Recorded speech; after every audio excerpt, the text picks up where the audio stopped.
kan dia. Karena akselerasi sel mitokondria kita itu berbeda. Kalau mereka 40%, kita itu cuma 2,5%. Makanya kita begini-begini saja. Tapi bukan berarti kita tidak bisa menembus batasan akselerasi itu. Nah, memang ada orang-orang tertentu yang mampu menembus batasan akselerasi itu, tapi dia tidak boleh yang namanya berdemonstrasikan. Makanya lihat para nabi. Akselerasi sel para nabi kan luar biasa. Makanya dia bisa melakukan hal-hal yang luar biasa. Tapi kenapa tidak boleh sembarangan mendemonstrasikan kemampuannya? Kenapa? Karena apabila mereka sering mendemonstrasikan, itu dia didewakan. Makanya dia membumi ya. Iya, dia harus membumi, dia harus masuk kepada mereka. Kecuali sekali-kalilah begitu kan. Sekali-kali pun kalau kepepet sekali. Jadi tidak boleh dia itu mendemonstrasikan, menunjukkan kekuatannya. Bahkan kekuatannya harusnya disembunyikan rapat-rapat. Tapi ternyata tetap keadaan tidak memungkinkan untuk bisa itu. Akhirnya terpaksa demonstrasi, akhirnya terpaksa menunjukkan kekuatannya. Iya. Ya satu contoh lah, ini cerita tentang Musa nih. Dia kan bawa kaum. Terus Firaun ngejar.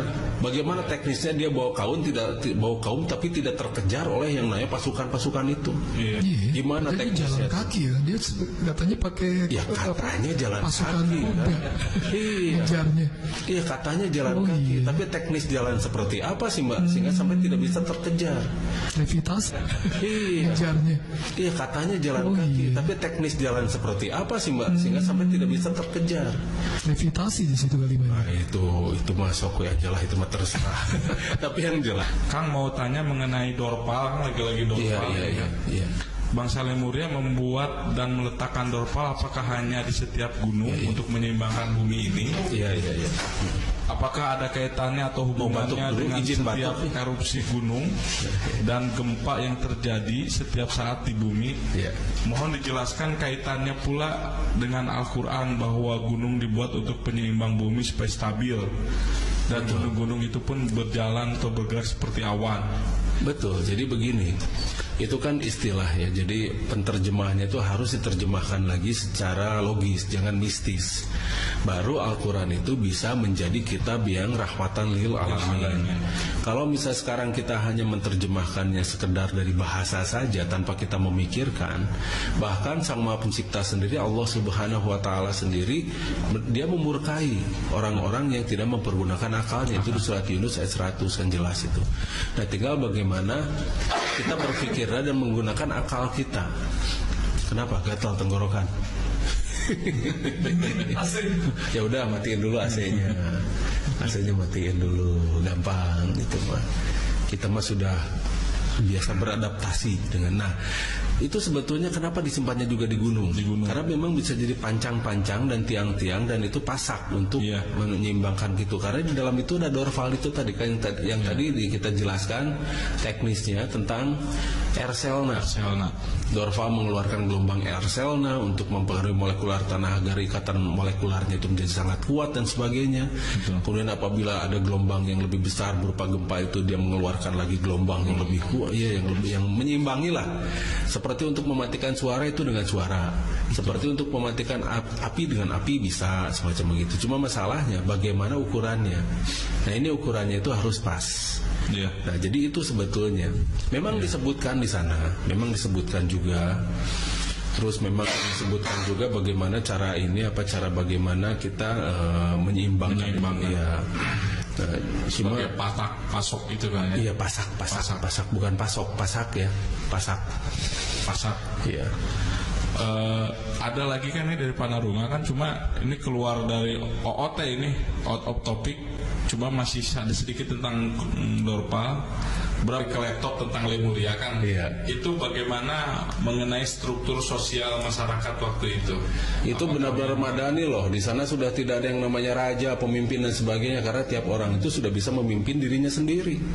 Ada nggak istilah koordinator? Koordinator mah ada yang ditunjuk lah. Enggak, bukan presiden, tapi koordinator saja. Karena di sana semua sama. Jadi semua memiliki kehormatan yang sama, semua saling menghargai, semuanya itu tidak ada yang namanya strata. Tapi yang ada biasa kesepakatan semua ditunjuk adalah orang yang sudah biasa sibuk, biasa riweuh gitu, dan mereka siap untuk menjadi koordinator saja. Jadi seperti RT-nya lah gitulah.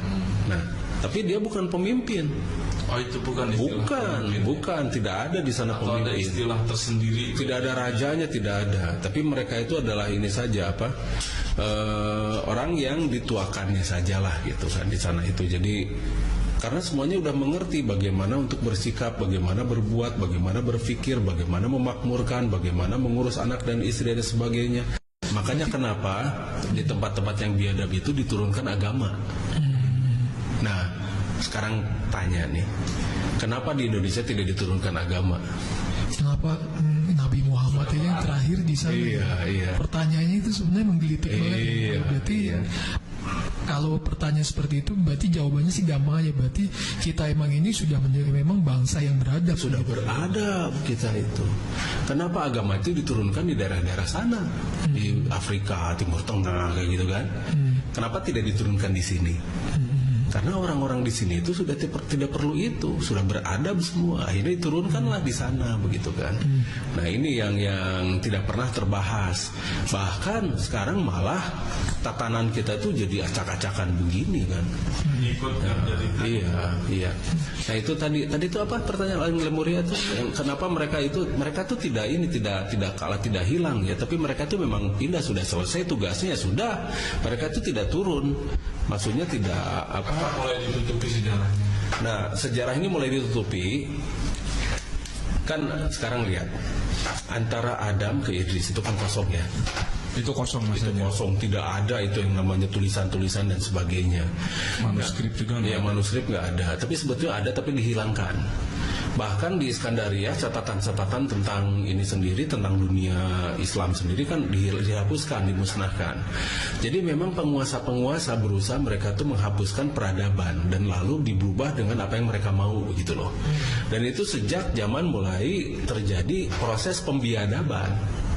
Bagaimana caranya agar raja-raja itu benar-benar menguasai, karena dulu tidak ada raja-raja yang diktator, itu tidak ada.